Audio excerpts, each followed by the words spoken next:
All right, our next next class here, what you would call, I guess, number 5, the two patterns that we're placing together, are the side Witik and the Abaniko, or the heaven Abaniko, right? So, the side Witik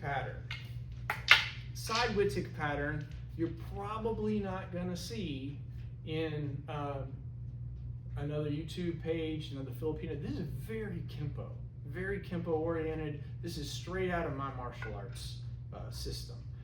And it's really adapting one of our techniques. It is adapting what we would call flashing daggers or parting wings, which in those instances, both of those are an attack from a high push where you're splitting their arms and you cross hit to the rib cage, then you chop to the neck, you clear the hands down and you punch over to the center. And then in flashing daggers, you come back with another low hit. In parting wings, it just changes the tool. The split's the same, but we're hitting with an uppercut here under the arms, back fist out. Again, we clear down and punch over, but we come back up with our back fist, and we end where we started. And that's really the pattern. If you put sticks in your hand, we're essentially doing that parting wings pattern, right? Side Witik, everything's on the side, and everything's coming back to that side. So from my right side here, we're going to be in the earth. This is the other unique thing about this pattern. I'm going to be chambered in the earth chamber, right side earth chamber, but I'm not hitting low to the legs. From this chambered position, we're going to still attack on the high line. We're going to attack on that angle 1 line. In fact, all 5 hits are going to go to that angle 1. We're going to hit angle 1. As I pull this back, and I need to pull it all the way back, I come out with the other hand, with the left hand, doing an angle 1. And I Witik. Each one of these is a Witik. Hit, pull it back, hit again. Then I'm coming over the top and hit it. Still angle 1. And I Witik, and as I pull that back out of the way, I come right back again. So my step 2 and 4 are identical. And then my steps 1 and 5 are identical. I end right where I started, hitting back underneath again. So it goes under, hit out with the other hand, come over, hit out with the other hand, and hit under one more time, right? Under, pull it back, hit out, over, pull it back, hit out, under. Under, out, over, out, under, right? Under, out, over, out, under. And be sure to pull the sticks back each time. If you get lazy and leave them out there, you start banging your own sticks together that way. You got to fully retract it. Hit, pull that all the way out of the way as this one hits out. One action is helping the other, right? You could hit somebody pretty hard this way, but if you're at the same time chambering this one back, that actually amplifies my outward stroke, right? So as I pull this stick back, it makes that stick faster and harder. Hits harder. And then the same thing, as I pull this one back, that one comes in harder and faster, right? So be sure you're pulling it back as you strike out with the other opposite hand. It'll go under with the right, out with the left, over with the right, out with the left, and then back under again. And that's just the right side. Just practice the right side. And since you have to start again, you'll have to pull it back to then go under, out, over, out, under. Pull it back, under, out, over, out, under, right? All on that angle 1 line, so you're not hitting each other in the hands. Pull it back, under, out, over, out, under. Then our timer goes off, and it's time to do the opposite side.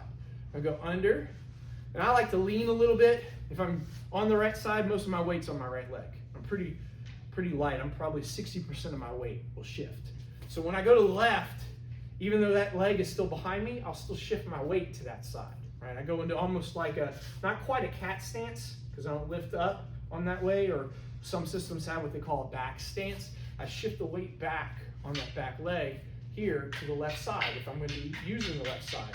And again, it'll go out, under with the left, hit out with the right, come over, hit out, and then back under again, right? And just practicing that, I pull it back, go left, under, out, over, out, under. And again, pull it back, under, out, over, out, under, right?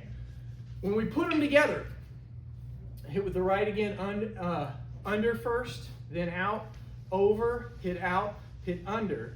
And as I switch, I'm just doing this. I'm just going from a earth chamber on the right side to an earth chamber on the left side, right? Putting in the bend of the elbow, putting in the bend of the elbow, right, as I switch. But as you do that switch, that can also be your first hit that way. So it's not a separate count, switch, then hit.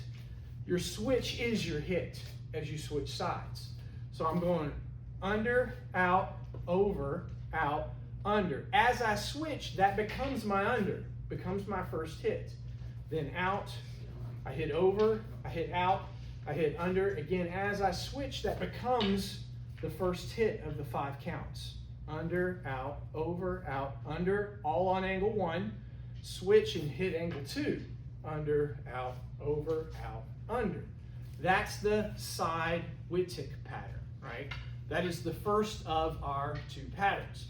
Now the next one is not really related to the side Witik, but it is related to, again, that heaven 6 pattern. And this one is the heaven Abaniko. And if you did our single sticks, you'll remember the Abaniko means a fan. In fact, you might want to warm up first before you really get into it, just kind of fanning with the wrists this way, because you're going to be doing a lot of it. But when we did the single stick, there was a thrust attack coming into center line, where we would hit the stick and then come back and hit the hand on the opposite side. That is the Abaniko, the fanning motion, right? So the heaven Abaniko is a heaven 6 with an Abaniko pattern, right? We're hitting first with our right hand and crossing. We follow with the left. First 2 steps are the same.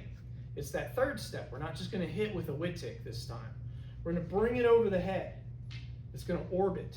It's going to umbrella over the head. And when you hit on this one, you want the stick pointing down in an angle this way, right? I don't want it flat that way again. If I'm doing it with a partner, I just hit myself. We've hit each other in the hands. Keep it down in an angle so as it crosses down, you can cross sticks. Hitting with the back hand and then flip it with the other side. Outward, inward, and then I can bring it right underneath my arm. So instead of 3 counts, this is 4 hits. It's almost still 3 counts, right? It's still a hit. Count 1, count 2, but the last count happened so quickly, count 3, but you hit twice. 1 here, and then the second hit here, and then back underneath, right? So if we just do the right side, we'll go right lob tick on angle 1, left lob tick on angle 1, come over the head. That's important. I'm on my left shoulder. I'm going to bring it around over the head because it's going to hit on the right side of from the right side of my face. As it orbits over, boom, and hits on that downward diagonal, then flip it and hit the opposite side, because then it can come right back underneath the arm and you're chambered on the left side to go the other way. So again, with the right, we go lob tick right, follow it with the left, come over, hitting, and it's an Abaniko, and then come underneath. Now the left side, same thing. Now if you just practice the left, we'll go left angle 2 with an lob tick all the way across. We'll follow it with a lob tick angle 2 with the right hand, and again coming up. I raise that elbow up here, right? You kind of have to do it quick, because honestly, if I pause here, I've just blinded myself from my opponent. I don't want to like hide him with my own arm. So this has to come up and get out of the way quickly. As it comes up, boom, you hit down on that diagonal, then switch, right? One side, then the other, and then I can bring it underneath my arm. So again, left, we'll lob tick across, follow it with the right, come over the head and hit, flip it and hit, and under. Now as you do it with the flow here, steps 1 and 2, as I pull 2 back, that's when I start 3. Boom, right? If you do the whole step, count 1, count 2, and then count 3, you can actually cut the time shorter by starting your 3 as you're still chambering 2, right? So 1 here, 2, as I'm pulling 2 back, if I already start 3, it'll happen quicker, boom, right into 3, hit, and then underneath. Then coming back again, I'll hit with the left, hit with the right. As I pull the right hand back, the left already comes over the head, starting that outward, and then fans inward, and then comes underneath, right? You go right, left, and boom, over, hits, and then comes under the arm, then left, follow with the right, come over, hit, under with the other side and under the arm again, right? Thomas, will you be my, let's do the side Witik first. All right, we're gonna look at the side Witik and we're gonna look at the Abaniko. So the side Witik, the right side forward, we measure distance, right side's forward here. We're coming out, pulling it back, coming over, pulling it back, coming back under again, right? Then as we switch, immediately we're hitting with the left side. Then out, over, out, under, switch, out, over, out, under, switch, under, out, over, out, under. As you switch, under, out, over, out, under, switch, under, out, over, out, under, switch, under, out, over, out, under, switch. And right, that's the side Witik, right? You stay for the Abaniko, we'll do the Abaniko too on this one. So for the second one here, the Abaniko, we're gonna cross, we're gonna follow it out, coming over the head, we hit, switch, and then underneath.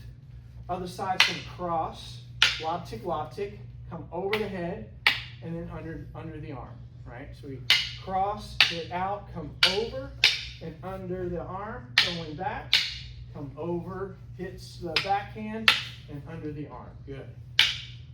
And over, and over. You can't grip it too tight on the Abaniko. You gotta relax your fingers a little bit to really allow the flexibility of the wrist. The tighter you grip it, the less flexibility of your wrist. Immediately your wrist is gonna tighten up too. So you may have to loosen your grip just a little bit to allow that backhand to happen quickly and naturally. We sting it one way, sting it the other way, and then bring it underneath, right? So next we put those two patterns together again.